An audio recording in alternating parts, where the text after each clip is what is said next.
नमस्कार, न्यूज 18 राजस्थान के चर्चित डिबेट शो 5 के प्रहार में आप सभी का स्वागत। मैं हूं आपके साथ हेमंत कुमार और आज का मुद्दा निर्मल पर कार्रवाई सियासत आई, क्योंकि राजस्थान विश्वविद्यालय के पूर्व छात्र संघ अध्यक्ष और छात्र नेता निर्मल चौधरी को शनिवार सुबह पुलिस ने हिरासत में ले लिया।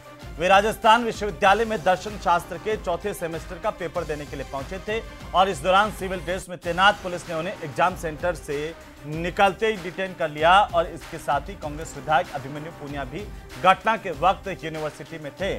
पुलिस ने पुनिया को हिरासत में लेने से हालांकि इनकार किया है। निर्मल चौधरी के खिलाफ 2022 का मामला, जिसमें गांधीनगर थाने में राज कार्य में बाधा, सरकारी संपत्ति को नुकसान पहुंचाने और पुलिस अधिकारी से बदसलूकी करने का मुकदमा दर्ज था। इस पूरे मामले में पुलिस ने कार्रवाई की और इस मामले को लेकर के अब सियासत तेज हो गई। कांग्रेस ने इसे अन्यायपूर्ण और लोकतंत्र का उल्लंघन करने वाली कार्रवाई बता दिया, तो बीजेपी ने कहा कि यह मामला गहलोत राज का था, जिस पर उस वक्त मुकदमा दर्ज हुआ था। फिर लोकतंत्र की हत्या और बीजेपी सरकार कैसे कर रही है। बीजेपी ने कहा जो भी दोषी होगा उसके खिलाफ कार्रवाई होगी। आज इसी मुद्दे पर चर्चा करेंगे कि आखिरकार निर्मल की गिरफ्तारी को लेकर सवाल क्यों खड़े हो रहे हैं। पहले रिपोर्ट देखिए।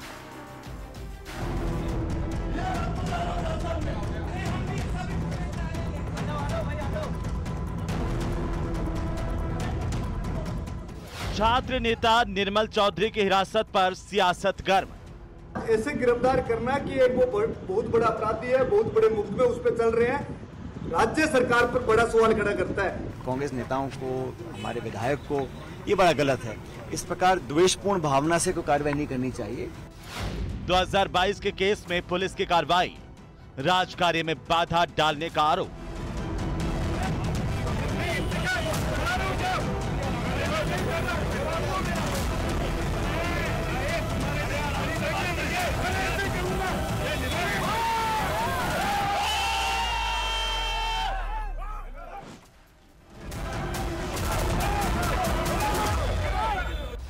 कांग्रेस ने बताया अन्यायपूर्ण और लोकतांत्रिक मर्यादा का उल्लंघन।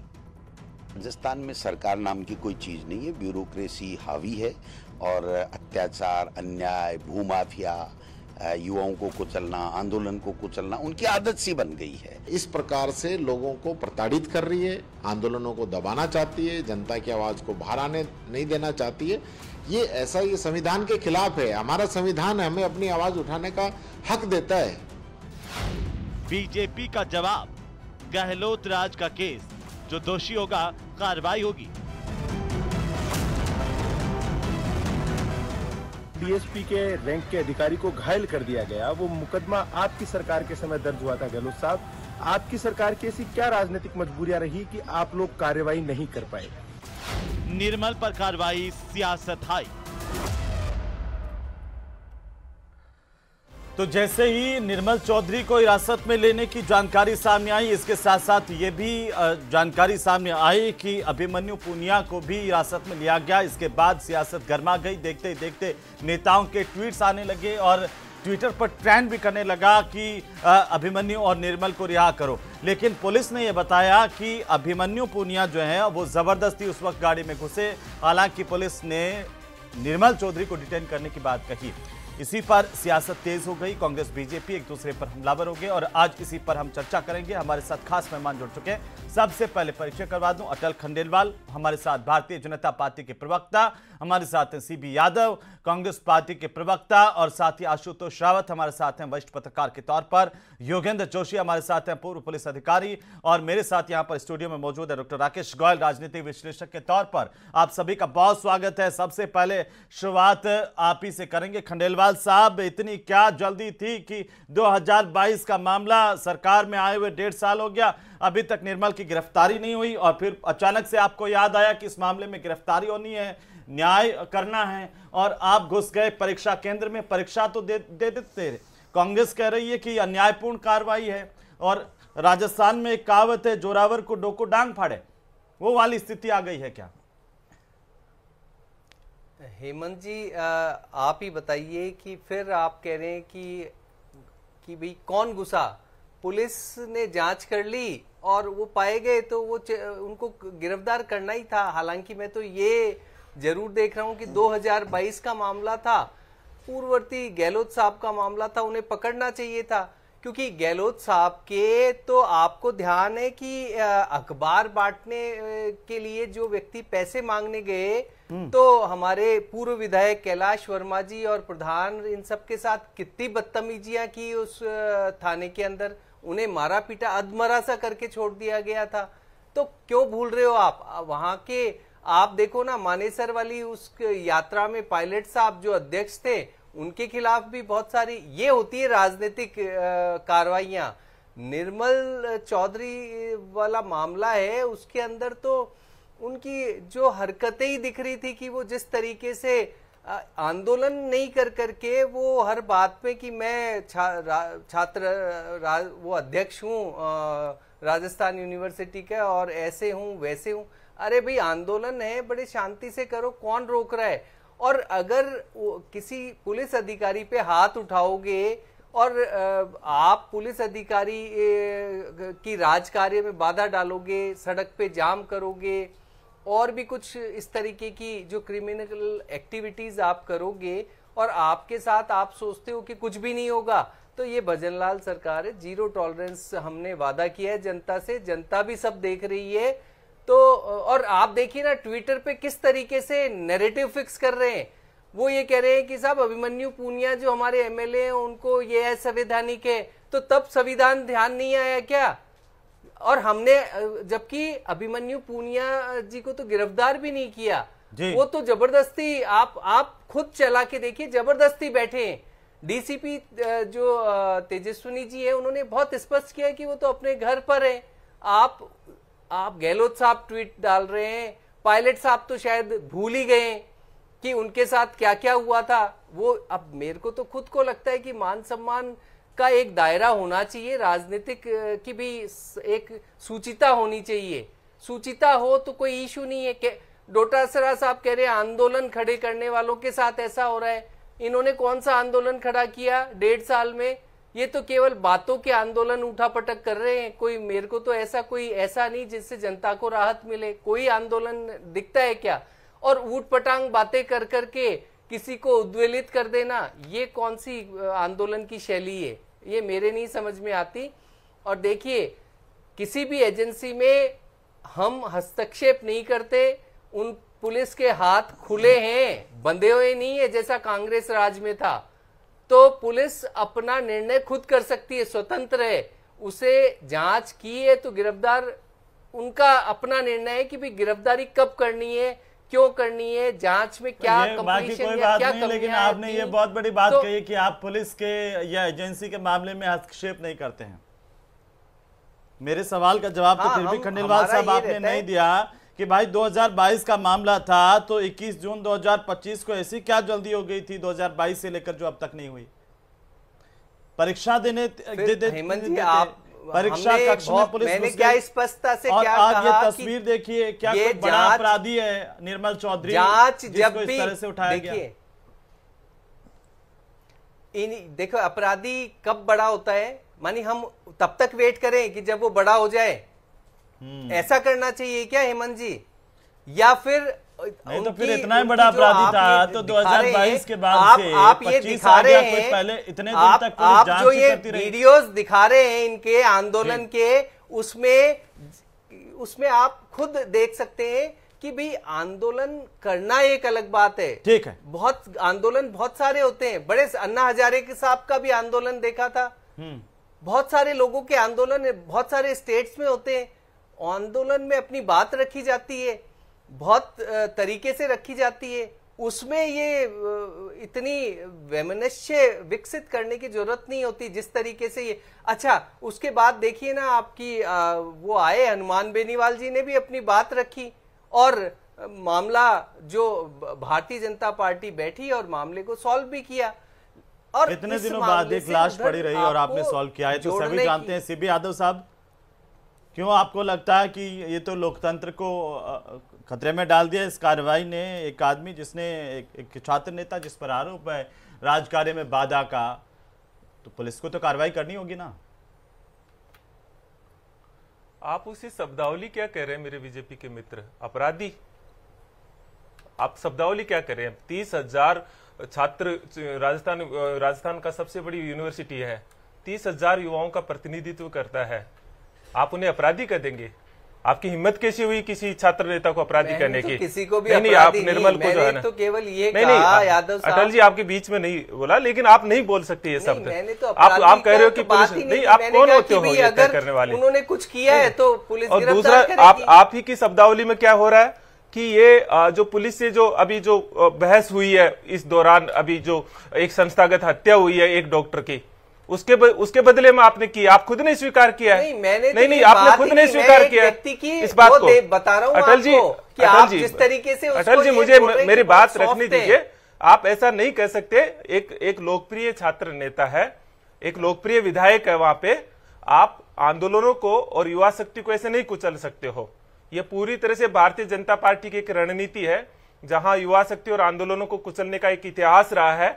और आप एक एक करके बताइए, ये केवल इतना ही नहीं है, विश्वविद्यालय एक ऑटोनोमस बॉडी होता है, मैं उसका पार्ट हूं, उसमें पुलिस अंदर वीसी की परमिशन के एंटर नहीं कर सकती, बिना प्रोक्टोरल बोर्ड के आप कहीं जा नहीं सकते अंदर। आप तो एक एग्जाम देते हुए स्टूडेंट को उठा लाए, कैसे कर सकते हो आप? जो है ना, उस स्टूडेंट का भविष्य आप लेके आओगे क्या? और ऐसी क्या जल्दबाजी थी? 10 दिन तक वही निर्मल चौधरी वहां पे आपके धरने पर बैठा हुआ था, तब आप गिरफ्तार कर लेते। किसी को परीक्षा हॉल से आप गिरफ्तार कर कैसे सकते हैं? और वहां पूरी यूनिवर्सिटी के अंदर भय का माहौल पैदा कर दिया और कह रहे हैं कि एक विधायक को हमने गिरफ्तार नहीं किया। आप वीडियो फुटेज दिखाइए, किस तरह से धक्के मार करके गाड़ी में बैठाया गया है। यह कोई तरीका होता है लोकतंत्र में? आप इस तरह से जनप्रतिनिधियों की और आंदोलन की और विरोध की आवाज को दबा नहीं सकते हो। यह घोर अन्यायपूर्ण नहीं है, यह तानाशाही की चरम सीमा है। और मैं नहीं मानता कि भारतीय जनता पार्टी ऐसा कर रही हो कि पूरी नौकरशाही हावी है। आप पूरे नौकरशाही को कि वो आप बदले की भावना से हर कार्रवाई करने लग जाएगी। ये छूट नौकरशाही को दी किसने है?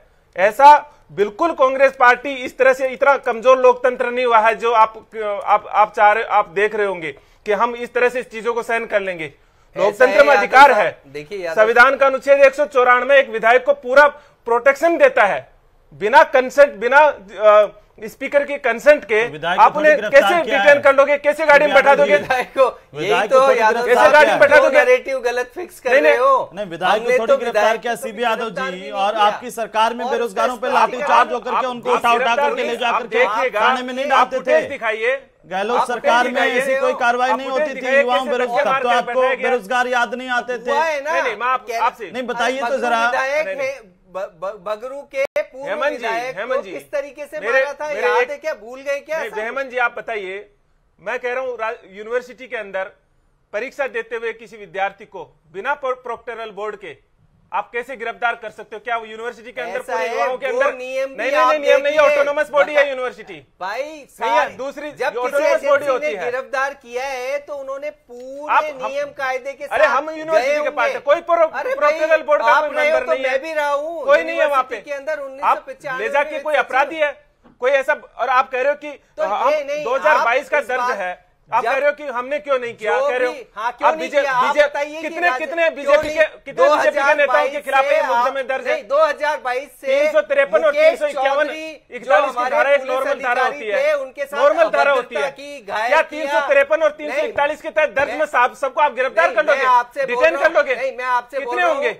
लाखों केस होंगे इस धाराओं के अंदर। धारा में नहीं, आप बताओ ना। नहीं तो इसके अंदर क्या आपके ऊपर हर कोई करना चाहिए? राजनीतिक जीवन में कोई एक सिंगल व्यक्ति नहीं मिलेगा जिसको 353 और 341 धारा दर्ज नहीं होगी। देखिए, आप सबको अंदर कर दोगे। इसका मतलब इन धाराओं में कैसे कर दोगे? इनको हटा ही देना चाहिए। कैसे? मतलब हटा देना चाहिए क्या? पिक एंड चूज की नीति अपनाते हो, पिक एंड चूज की नीति अपनाते हो। नहीं, देखिए ये निर्मल चौधरी और हम ये जो युवा नेता अधिकारी के साथ आप एक डॉक्टर को संस्थागत हत्या को न्याय नहीं दे सकते, तो आप पूरी सड़क पर आप सड़क को जाम कर डॉक्टर को संस्थागत हत्या आप न्याय नहीं दे सकते, तो आप ये कह रहे हैं खंडेलवाल साहब कि निर्मल को गिरफ्तार करने में पूरे तरह से कानूनी प्रोसीजर का पालन किया गया है।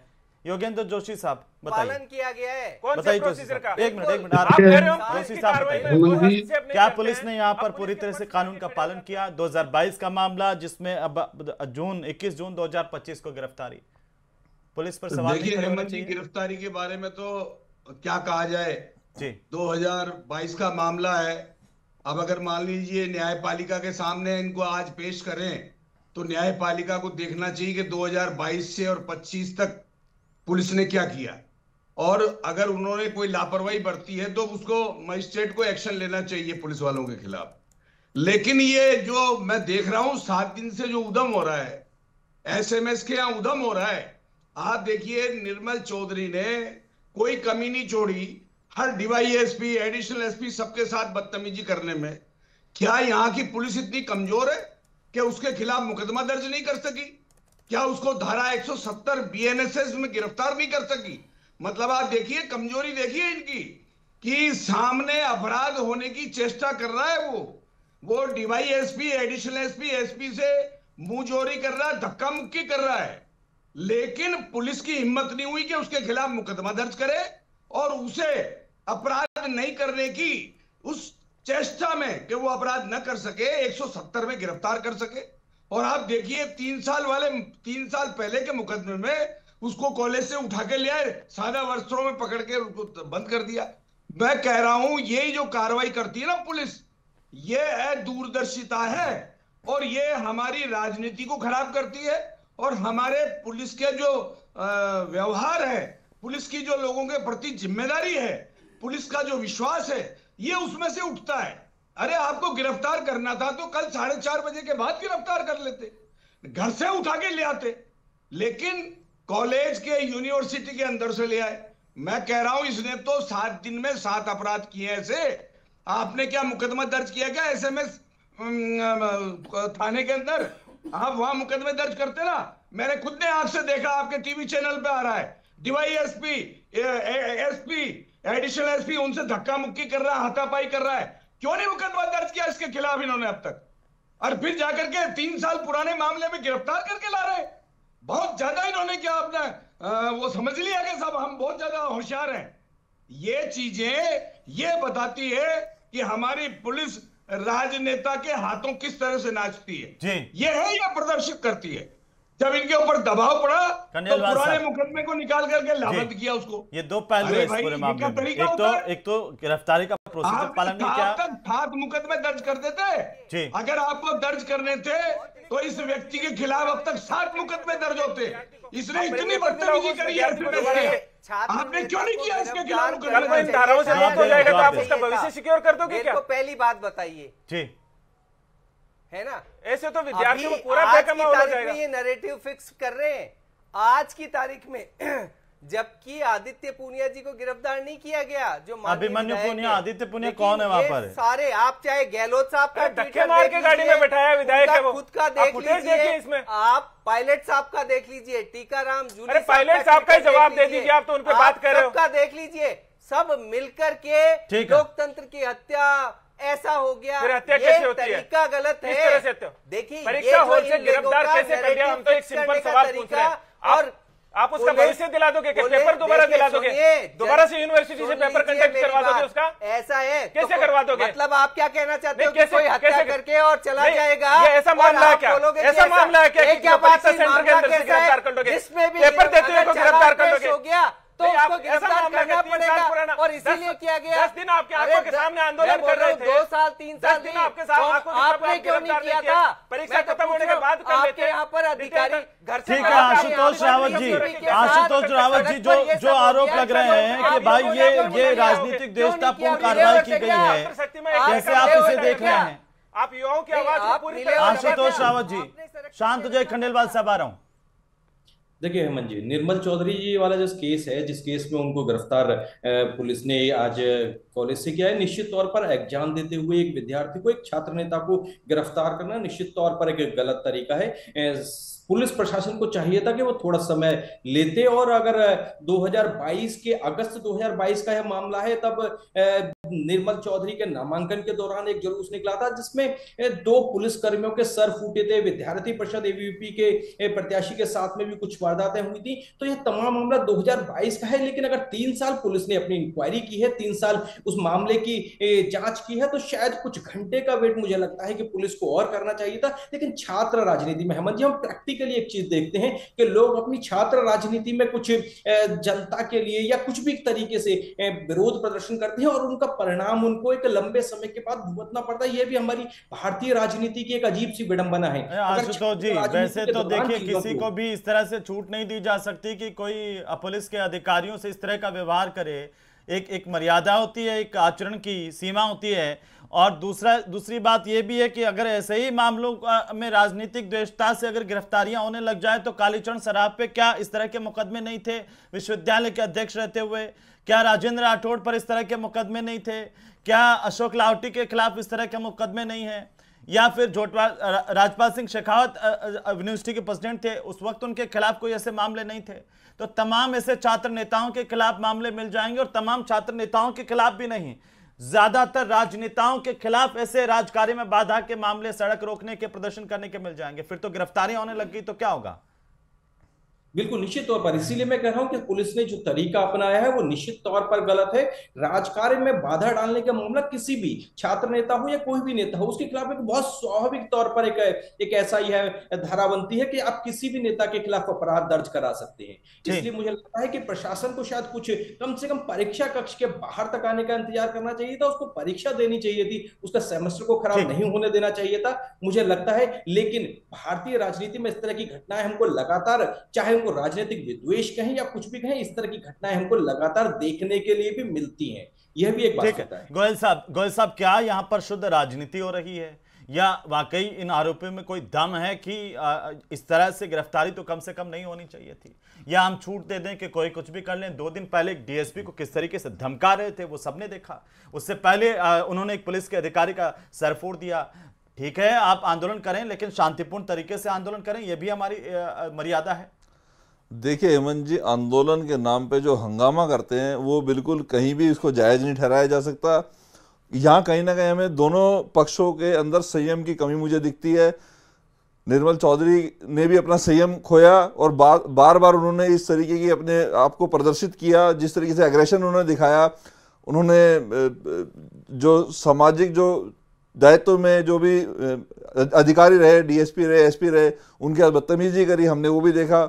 पूर्व में मुकेश चौधरी जो डीएसपी थे, उनके किस तरीके से उनका साथ दुर्व्यवहार किया गया, उनके साथ मार पिटाई की गई। कहीं ना कहीं देखो, जो डीएसपी एसपी है वो भी कहीं ना कहीं किसी छात्र जीवन से निकल के आया। तो एक छात्र को अपने से सीनियर जो छात्र कभी रहे हैं उनका सम्मान करना भी आना चाहिए।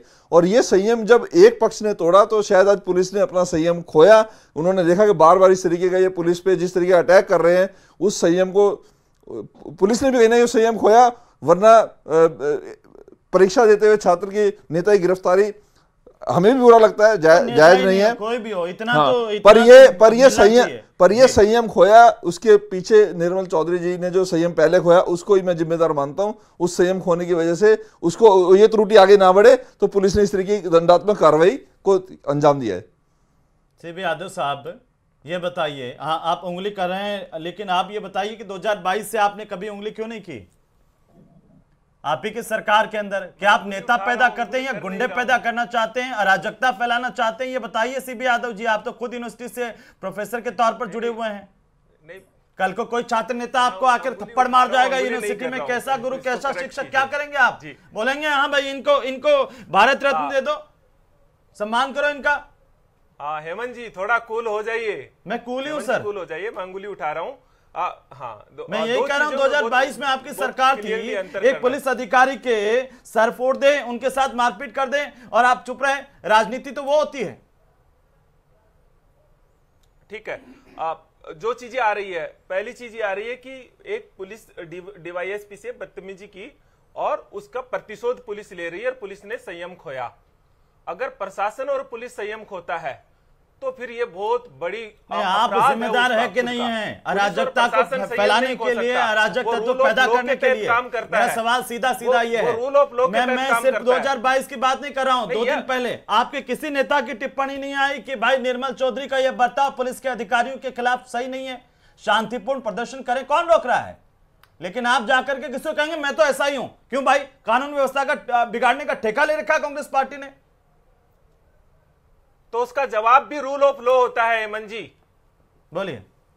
आप और हम यहाँ नहीं कि आप ऐसा होता है, रूल ऑफ लॉ है, कानून का के हिसाब से आप क्यों नहीं बोले? मैं तो ये कह रहा हूं, अगर इतने कानून के रक्षक हैं आप, तो 2022 में एक पुलिस अधिकारी, आप कह रहे हैं पुलिस अधिकारी पिटने के लिए हो, पुलिस अपनी कार्रवाई ना करें, और फिर आप उसी के सिर पर ठिकरा पोड़ दे, वो कार्रवाई ना करें तब भी कि कानून व्यवस्था बिगड़ी, ये तो सरकार की पुलिस की जिम्मेदारी है। कानून व्यवस्था बनाए तो आप कह दें कि यहाँ पर तो भाई लोकतंत्र की हत्या हो गई। ये कौन सी पुलिस अधिकारी पिटते हैं, सिर फूटते हैं, ये राजनीति होती है, गोलियां चलाते हैं, आंदोलन इसी तरह से होते आए, उनमें कई चीजें होती है, लेकिन इसका नियम क्या है? इसका नियम आंदोलन और हंगामे में तो अंतर होना चाहिए। आप प्रॉपर इन्वेस्टिगेशन कीजिए, आप सरकारी संपत्ति को नुकसान पहुंचा देंगे। इन्वेस्टिगेशन के बाद जो चीजें आती है, नहीं वो हम तय नहीं कर सकते, इन्वेस्टिगेशन प्रक्रिया नहीं, अच्छा इस मामले में आप तय नहीं कर सकते।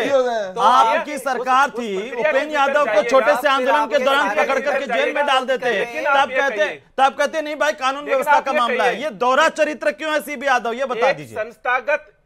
एक संस्थागत हत्या के विरुद्ध आवाज उठाने के लिए एक युवा और युवाओं के उस आवाज को इस तरह से दबाया जाता है, तो ये बर्दाश्त नहीं किया जा सकता।